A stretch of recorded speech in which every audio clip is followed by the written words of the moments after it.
dengan saya untuk pertemuan kita yang ke-8 kalinya. Pada pertemuan kita yang ke-8 ini saya akan memaparkan materi mengenai e-commerce dan e-business. Tetapi sebelum saya menjelaskan lebih dalam tentang e-commerce dan e-business, izinkan saya memperkenalkan diri.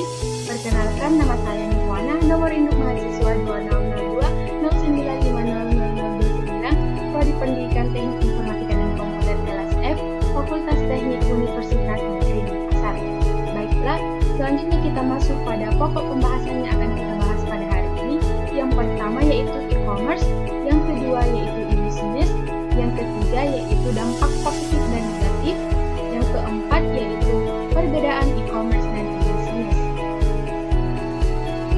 Baiklah, selanjutnya kita masuk pada pokok pembahasan kita yang pertama yaitu e-commerce. Sejarah e-commerce. Istilah perdagangan elektronik telah berubah sejalan dengan waktu. Awalnya, perdagangan elektronik berarti pemanfaatan transaksi komersial seperti penggunaan EDI untuk mengirim dokumen komersial seperti pesanan, pembelian atau invoice secara elektronik. Kemudian berkembang menjadi satu aktivitas yang mempunyai istilah yang lebih tepat dikenal sebagai perdagangan web, pembelian barang dan jasa melalui World Wide Web, www melalui server aman HTTPS. Pada awalnya ketika web mulai terkenal di masyarakat pada tahun 1994, banyak jurnalis memperkirakan bahwa e-commerce akan menjadi sebuah sektor ekonomi baru. Namun, baru sekitar 4 tahun kemudian protokol aman seperti HTTPS memasuki tahap matang dan banyak digunakan. Antara sejak tahun 1998 dan 2000, banyak bisnis di Amerika Serikat dan Eropa mengembangkan situs web perdagangan ini. Selanjutnya yaitu definisi e-commerce.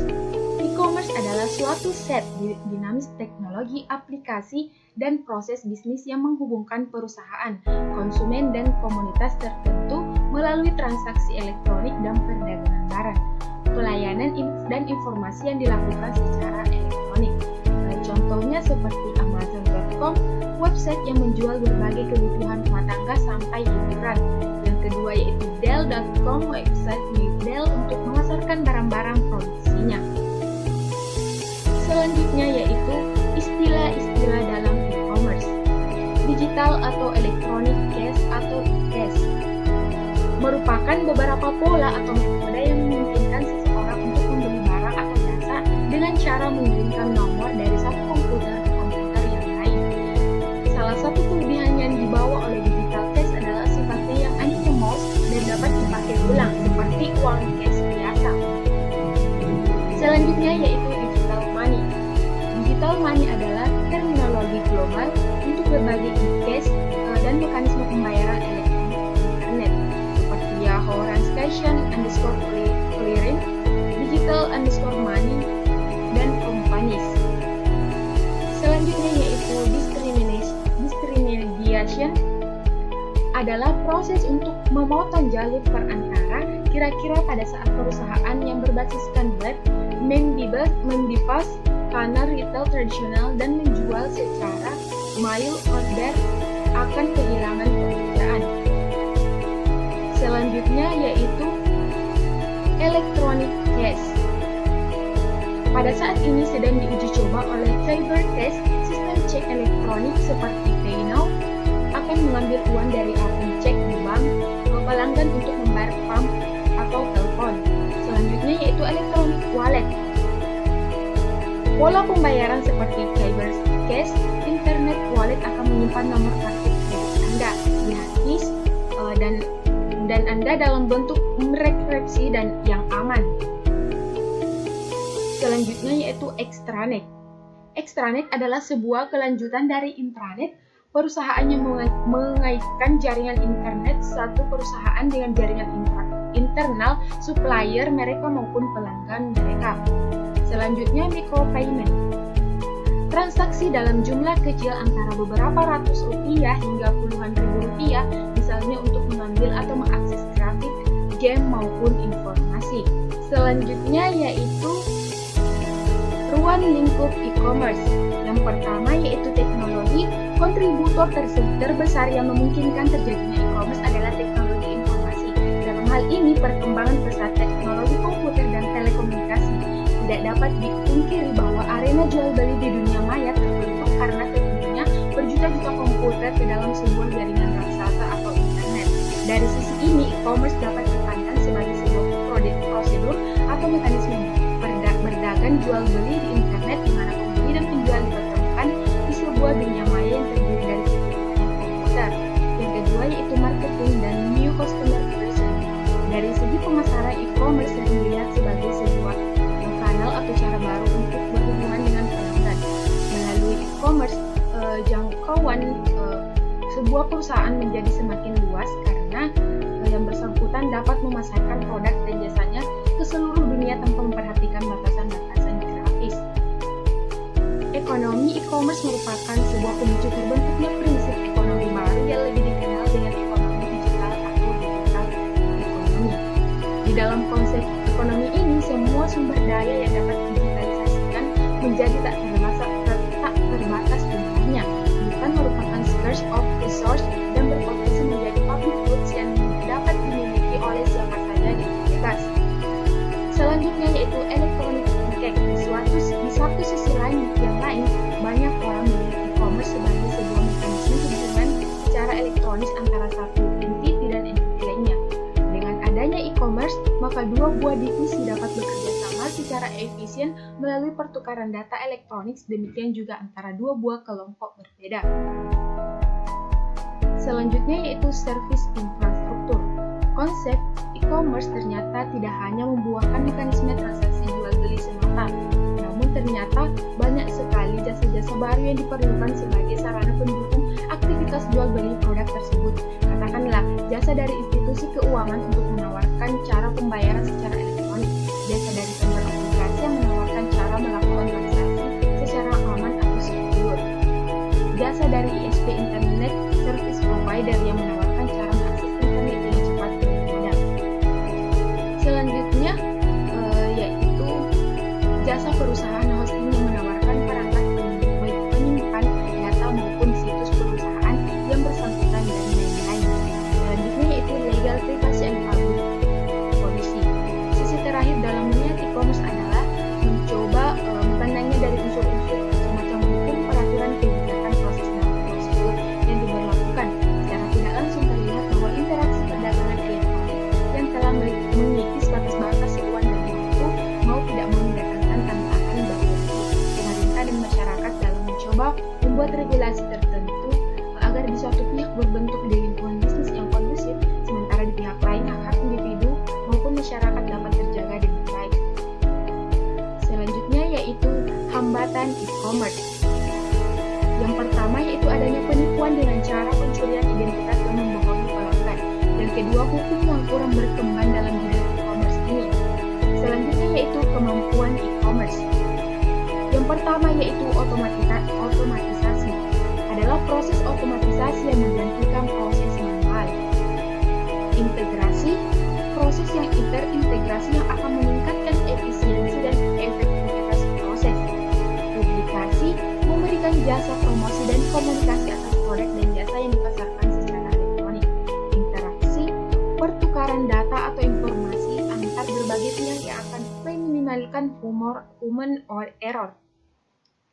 Transaksi, kesepakatan antara dua pihak untuk melakukan transaksi yang melibatkan institusi lainnya atau pihak ketiga sebagai pihak yang menangani pembayaran. Selanjutnya yaitu yang ketujuh, faktor kunci sukses dalam e-commerce. Dalam banyak kasus sebuah perusahaan e-commerce bisa bertahan tidak hanya mengandalkan kekuatan produk saja, tapi dengan adanya tim manajemen yang andal, pengiriman yang tepat waktu, pelayanan yang bagus, struktur organisasi bisnis yang baik, jaringan infrastruktur dan keamanan desain situs web yang bagus.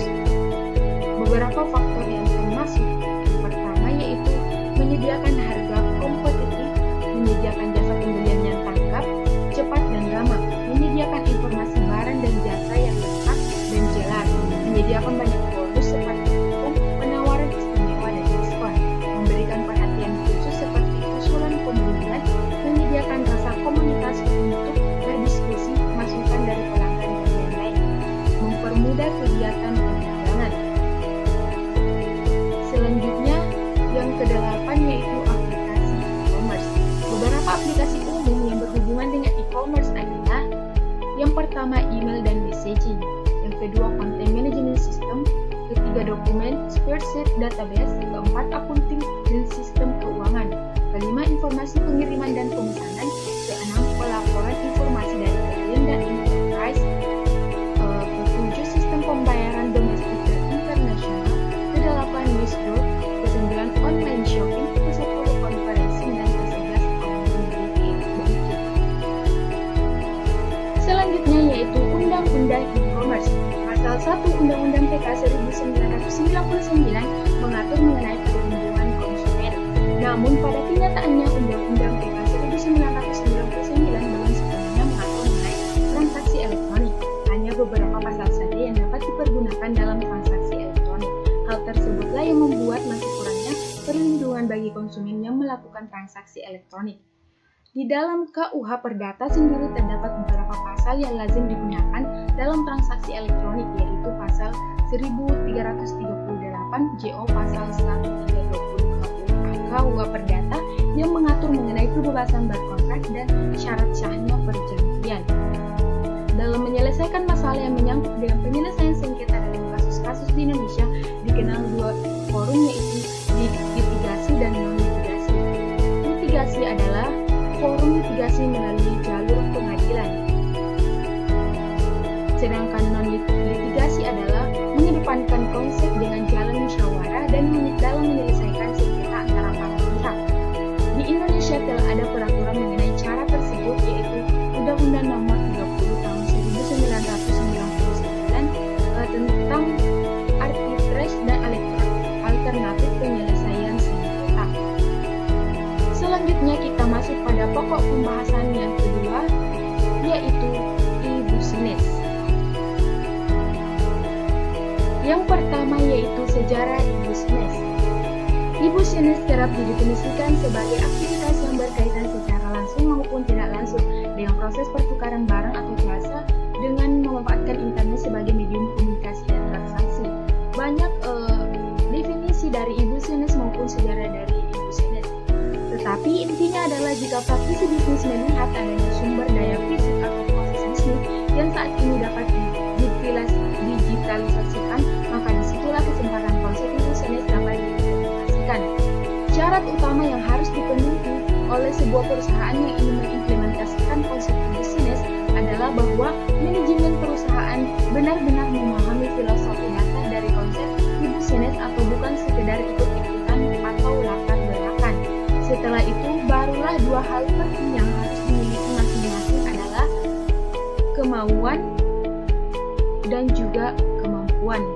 Kemauan yaitu adanya keinginan, inisiatif, komitmen, dan dukungan dari segenap pimpinan dan manajemen perusahaan untuk mengimplementasikan konsep e-business di institusi yang dikelolanya.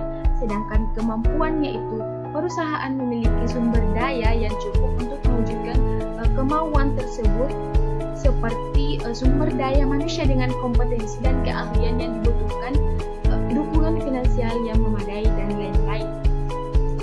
Selanjutnya yaitu definisi e-business.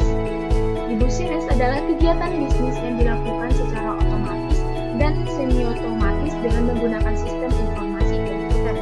Istilah yang pertama kali dikeluarkan oleh Long Genster, seorang CEO perusahaan IBM.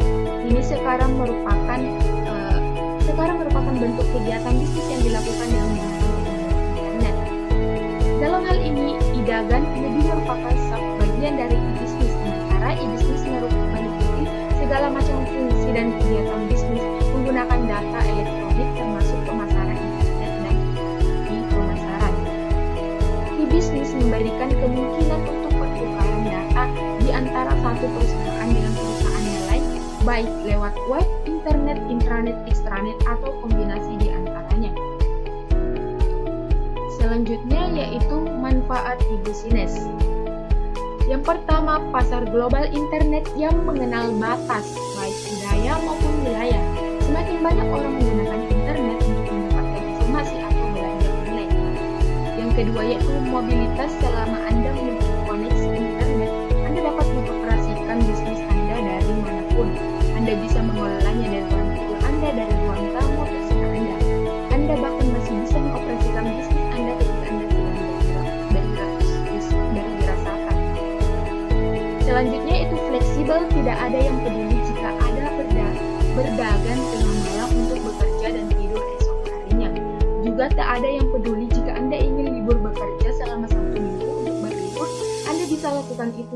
bisa mengatur jadwal kerja Anda sendiri secara bebas. Selanjutnya, modal kecil bukan tanpa modal, tetapi dengan menggunakan media internet, maka modal yang digunakan jika dibandingkan dengan bisnis offline jauh lebih kecil. Daya ungkit teknologi dalam MLM atau network marketing menggunakan konsep daya ungkit online.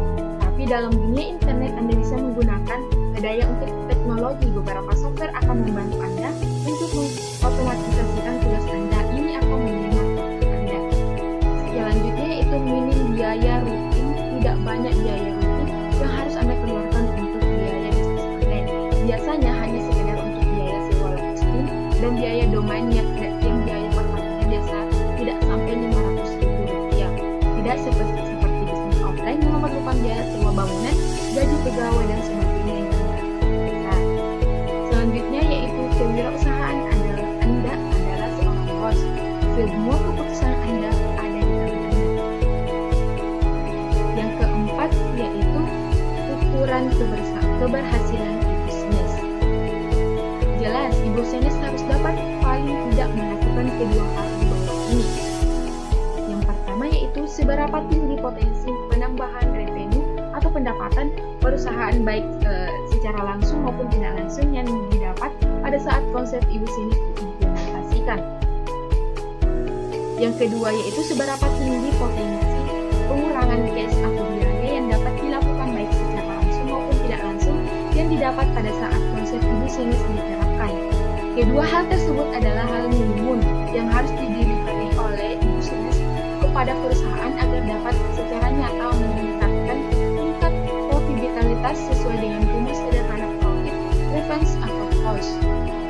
Dalam bukunya The Executive Measurements of IT Cost and Benefit Analysis, Arthur Money dan Remini memberikan 16 kriteria yang harus diukur di dalam perusahaan untuk menentukan apakah konsep e-business yang diterapkan lebih baik dibandingkan dengan kondisi pada saat e-business sebelum diimplementasikan atau manajemen bisnis konvensional. Secara ringkas, ke-16 kriteria tersebut adalah sebagai berikut. Kemampuan sistem dalam mengurangi biaya, kemampuan sistem memindahkan biaya, kemampuan sistem menghindarkan biaya, kemampuan sistem menyediakan peluang pertumbuhan pendapatan, kemampuan sistem menyediakan peningkatan efisiensi manajemen, kemampuan sistem meningkatkan produktivitas staf, kemampuan sistem menyediakan kapasitas untuk meningkatkan volume, kemampuan sistem untuk mengurangi error, kemampuan sistem menyediakan keuntungan kompetitif, kemampuan sistem menyetarakan dengan persaingan, kemampuan sistem menyediakan peningkatan kontrol manajemen, kemampuan sistem meningkatkan produktivitas manajemen, kemampuan sistem menyediakan peningkatan moral karyawan, kemampuan sistem menyediakan peningkatan image perusahaan, kemampuan sistem menyediakan peningkatan layanan nasabah, dan kemampuan sistem meningkatkan hubungan dengan klien. Selanjutnya yaitu aplikasi e-business. Memiliki arsitektur aplikasi e-business yang handal akan sangat menentukan kinerja perusahaan dalam menghasilkan produk dan jasa yang dapat memuaskan pelanggan. Masalah reliabilitas timbul karena sebuah data atau informasi harus melalui begitu banyak titik aplikasi termasuk modul interface yang bekerja berdasarkan mekanisme IPO, Input Process Output. Aplikasi berbasis ERP Enterprise Resource Planning merupakan salah satu contoh perangkat lunak yang dibangun untuk mengatasi permasalahan ini. Di samping itu, perusahaan tidak harus pula memikirkan permasalahan standarisasi data dan aplikasi maupun hal-hal lainnya seperti sistem operasi, sistem database, dan lain-lain. ERP Enterprise Resource Planning yaitu sistem informasi pendukung yang menyediakan berbagai macam kebutuhan perusahaan seperti supply chain, CRM, marketing, warehouse, shipping, dan payment, serta mampu melakukan otomatisasi proses bisnis. Yang kedua yaitu CRM, Customer Relationship Management. Sistem kustomisasi real-time yang manajemen customer dan melakukan personalisasi produk dan service berdasarkan keinginan customer. EAI, Enterprise Application Integration, merupakan konsep integrasi berbagai proses bisnis dengan memperbolehkan mereka saling bertukar data berbasis message, SCM, Supply Chain Management, memanajemen rantai supply secara otomatis dan otomatisasi. Selanjutnya yaitu arsitektur e-business. Arsitektur e-business adalah gambaran terpusat bentuk baru dalam hal fungsi proses paralel dalam membangun arsitektur e-business, membagi pada fungsi proses perdagangan yang terintegrasi untuk kebutuhan banyak perusahaan. Ada 5 bentuk e-business untuk menuju market leadership, yaitu the cross-functional business unit, the strategic business unit, the integrated enterprise, the extended enterprise, dan the inter-enterprise community.